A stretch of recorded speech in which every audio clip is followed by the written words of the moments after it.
Dear friends, today's talk, we'll see how long it will be, maybe it will be only the first part,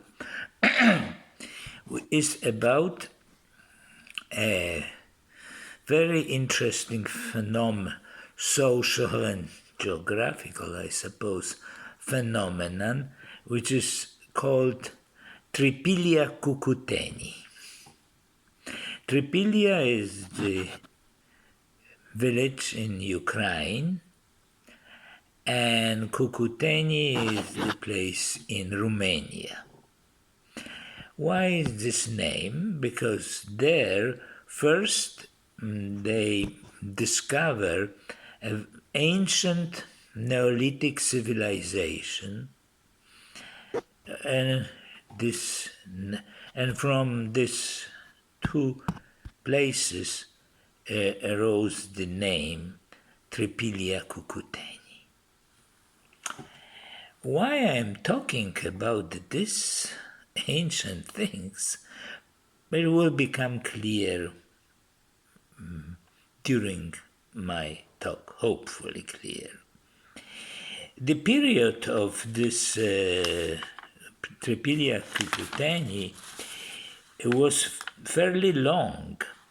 It was from 5400 BC to 2700 BC, which is basically already end of Neolithic period. It is the period where humanity discovered already agriculture quite well, and first discover smelting the softest metal like gold and copper. It preceded the bronze, where the problems arose. What is very particular about Trypillia Cucuteni is that in spite of being, as I said, relatively prosperous society, there is no trace of stratification. And that's shocking, because usually the earlier views were the stratification started with the so-called agricultural revolution, which is simply not true, though these views are continuing till now, and I mean till today. You could read these nonsenses, which comes from, as usual, source from ignorance. It could be, to some extent, that's not worth talking. It's more interesting to talk about Trypillia. Why it is so interesting? So why it's so interesting? One of the aspects are houses. The houses in Trypillia Cucuteni were built in a very modern way. They were built of clay, reeds or straws mixed, which provide, and the wooden structure and the clay platform and straw roof. They were very well insulated, and we even know how they looked, which is amazing, because of course there was no pictures from that time.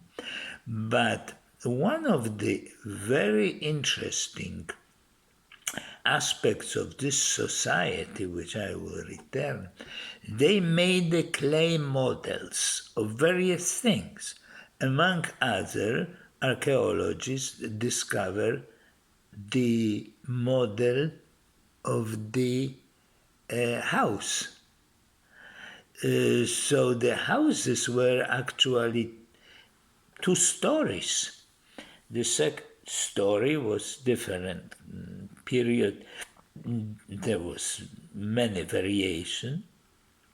Could be for storage, for habitation, for many, and sometimes for sleeping, or and down on the down part was stove, and also clean for pottery. Then the second very interesting aspect of this society.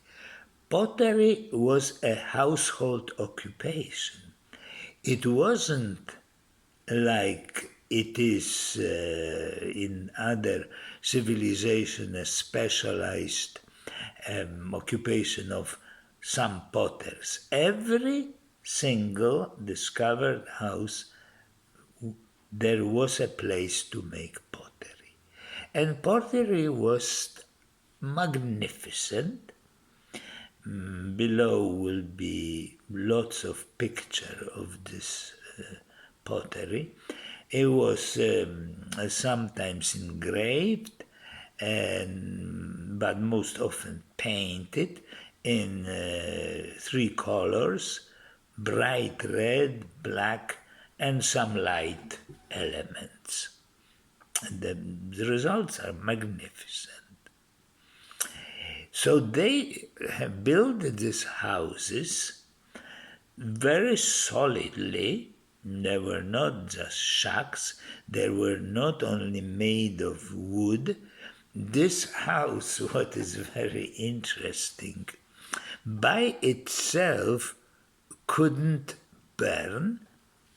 It required an effort to burn such house, because of course straw roof burned, but the walls, solid clay, didn't. So they were extremely sturdy, and that's what's very special about it. The houses have 2, but that's, I'm maybe jumping. We will talk later.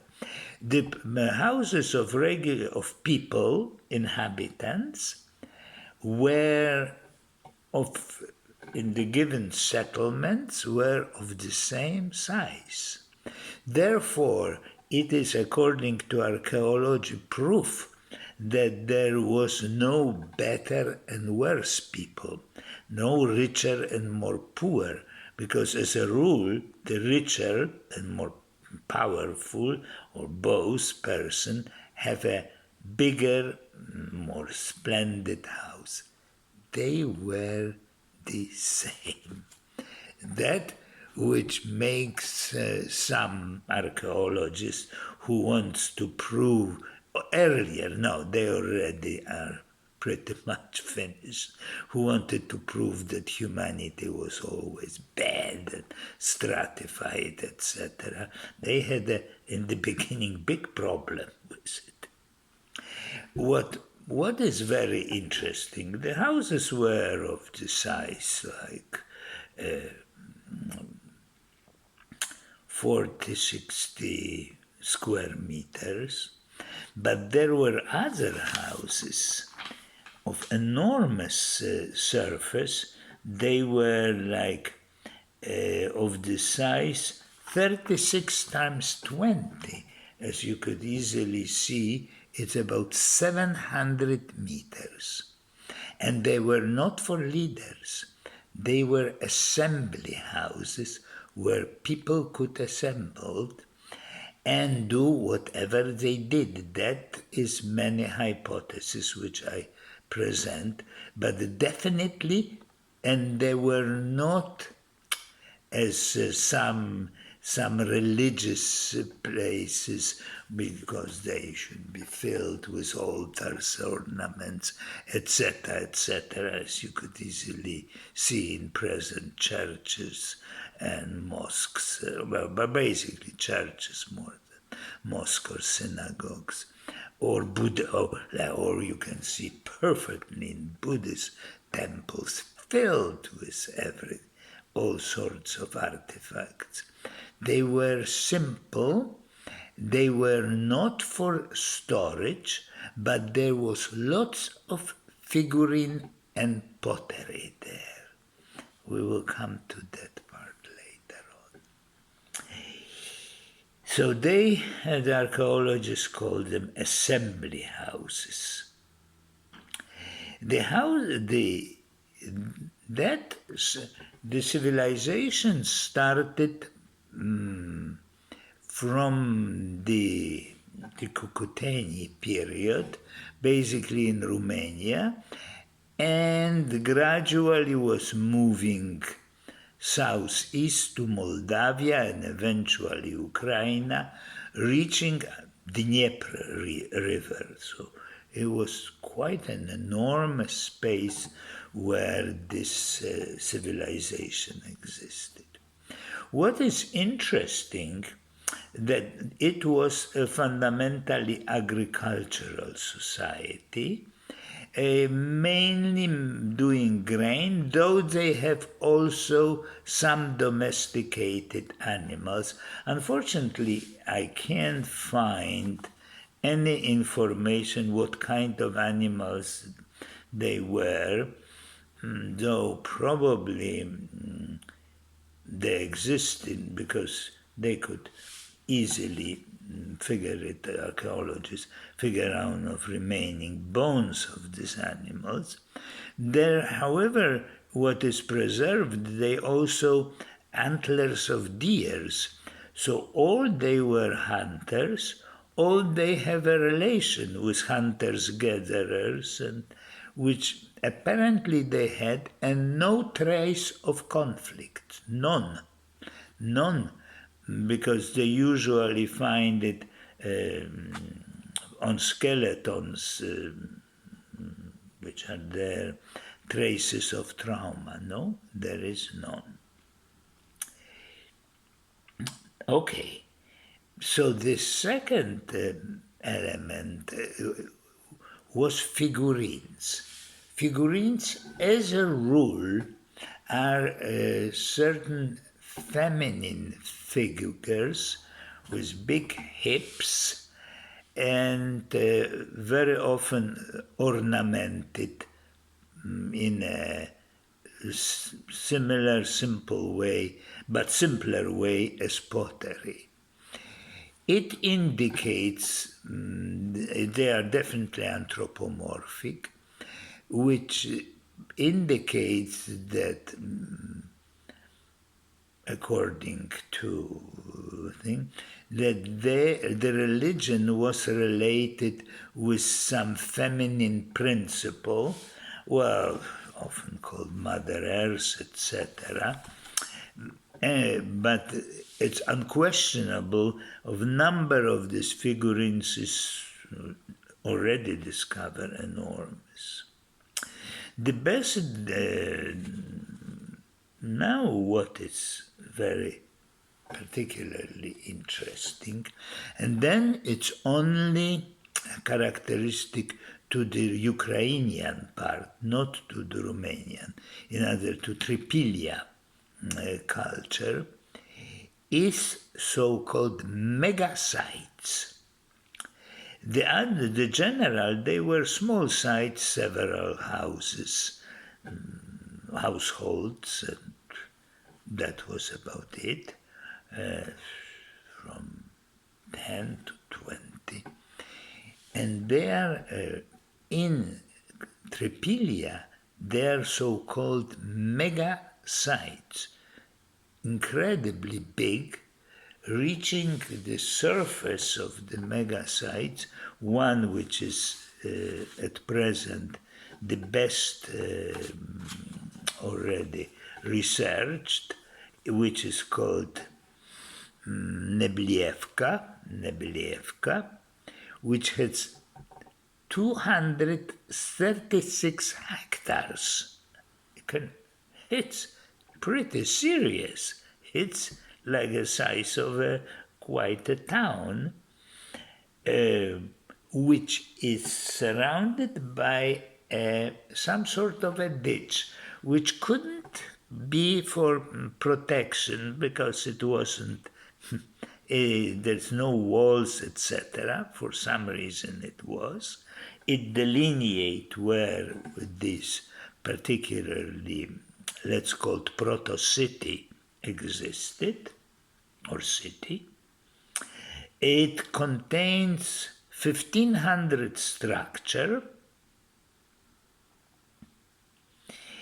and is divided by something which the researcher called smaller groups called quarters. It's 14 quarters, and these quarters consist of neighborhoods. So we have a city where we have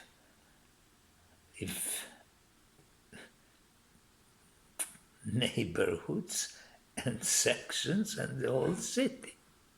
But what is amazing about it, it's not crowded.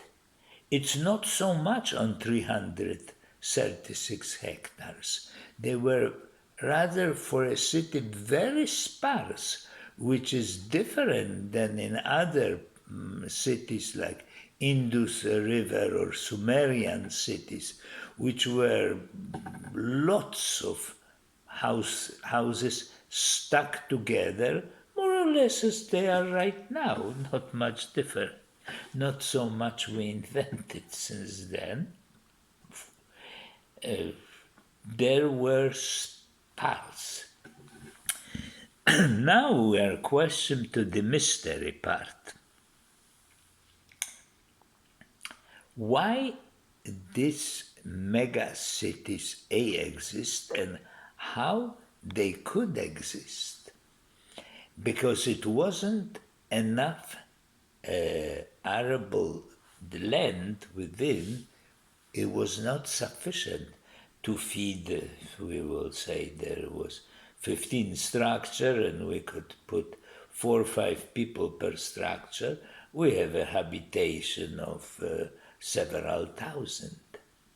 The technology of agriculture was supremely primitive at that time.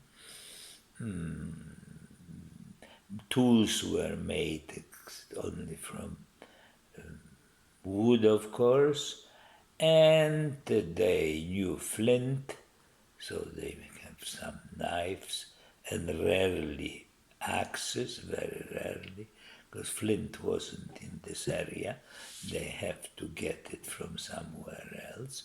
So clearly it was the agriculture exist, no question, was grains and most likely various kinds of grains and maybe some legumes. That was for sure there, but what is, and it was a puzzle, which is finally now,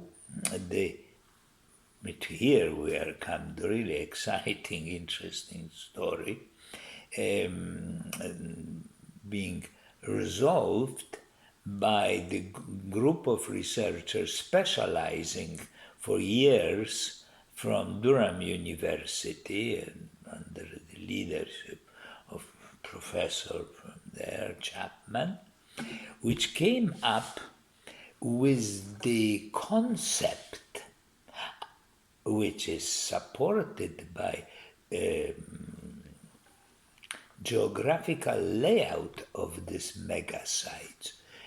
They are basically the houses where, in a sense, I think I will put some map of one of the mega sites will be attached. They were row of households. It wasn't regular like a circle, but circle-ish, the rounded thing, and several rows, and in the middle was an empty space. not some temple as you would expect, not at all. Empty space, which according to this hypothesis is a place of where all of them could gather. And the thing is that this mega sites, the constant inhabitants were small, relatively small, and only every year the visitors were coming, so the houses were built, and they didn't have to build houses, it was for them reserved, and they were bringing with themselves food and various things to support the whole operation. Why they were coming, it's very difficult to say. Certainly was some sort of socio-religious aspect of that, but definitely social, because religion, since we don't see particularly big temples, as the earlier people suspected, immediately they imagined there would be altar and blah blah blah. And looking at present temples, they extrapolate few thousand years earlier, where such things didn't yet exist. Nevertheless, it could have some sort of spiritual aspect, but it doesn't explain the last mystery, which is not yet resolved. The mystery, before I come to this mystery, there is what was keeping all of them together. According to this hypothesis of various archaeologists, sociologists, it was the main thing were culture and ancestral memories. They were, by this coming together to this meeting place, they were continually interacting and sharing their tradition, we could say. And material artifacts which were characteristic to this civilization were vases, figurines, and houses themselves. And here we are coming to finally to the very mysterious aspect, namely to the issue which is known for a long time and not there's innumerable hypotheses why it happened, but that it happened, it's unquestionable. Houses were burned. Every 60, 80 years, house was purposely burned. There were not accidental fires. This hypothesis has been rejected. And it wasn't an easy even task, because to burn such houses require effort and extra wood. So, nevertheless, houses were burned. And all the rubbles were left, the vases, figurines, etc. One of the hypotheses, which I like, was that the house was considered some sort of a repository of life. And life has to come to an end. A new house can be built. And houses were according to Chapman, were ceremonially burned. It was a special ceremony where the community participated, and clearly, in order to make the also house was too complex to be done by one family. It was definitely a communal effort, because it was, just to give you a sense of the quality of this house and the amount of work which needed. The platform on which the house was standing was about 15 centimeters thick. So, to collect that amount of clay, it's not in the capacity of a single man or man and a woman or something like that. It was a communal effort. And the floor was very smooth and painted.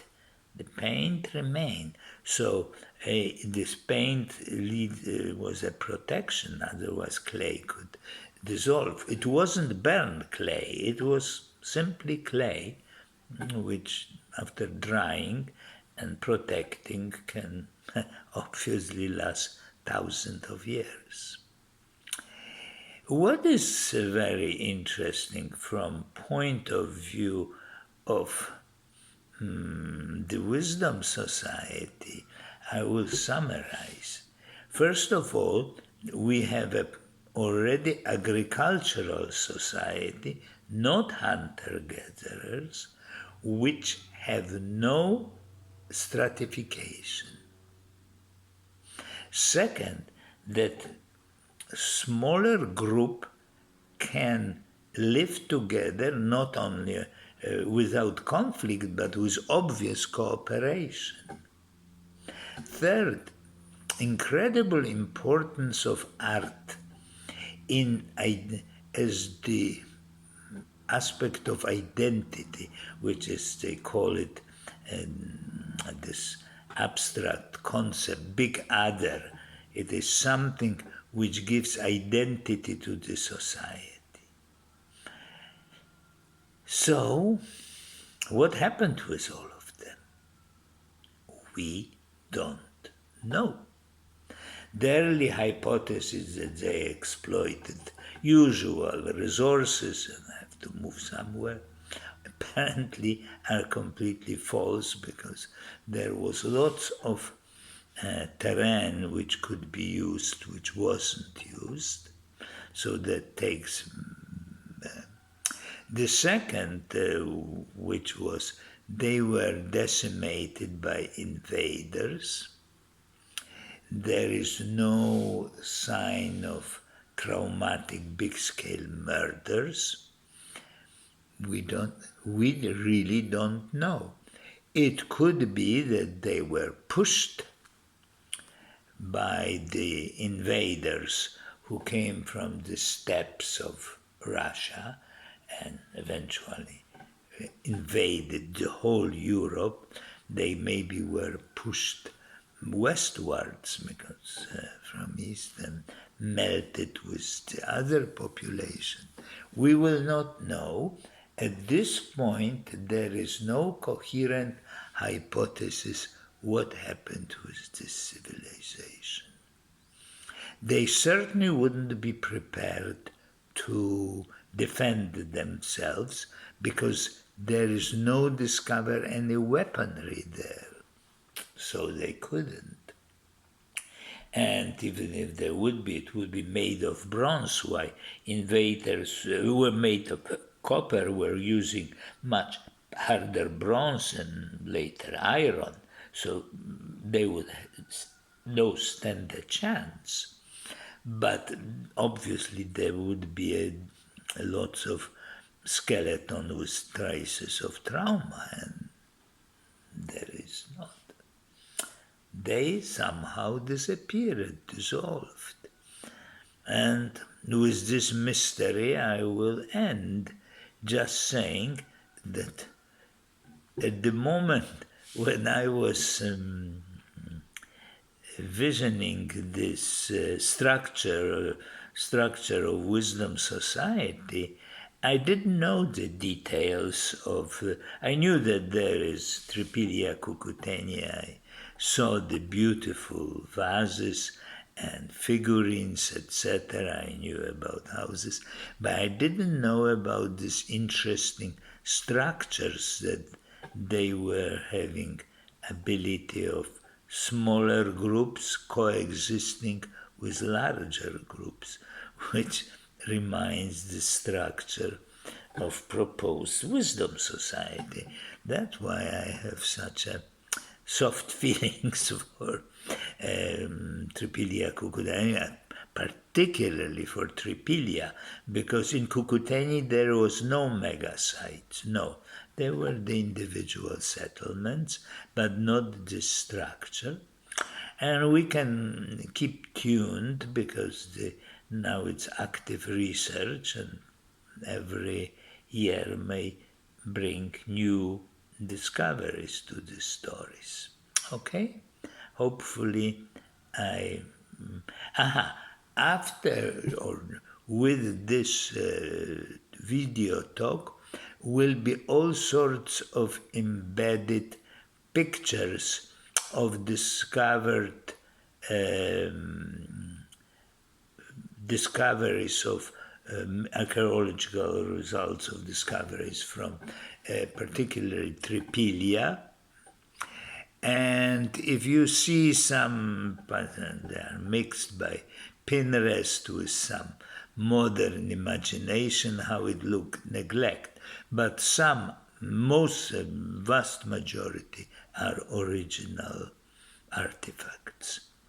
So look at them and you will be as surprised as I am. So that's, I think, enough about Trypillia Cucuteni. Goodbye. We'll see which will be my next talk. Goodbye.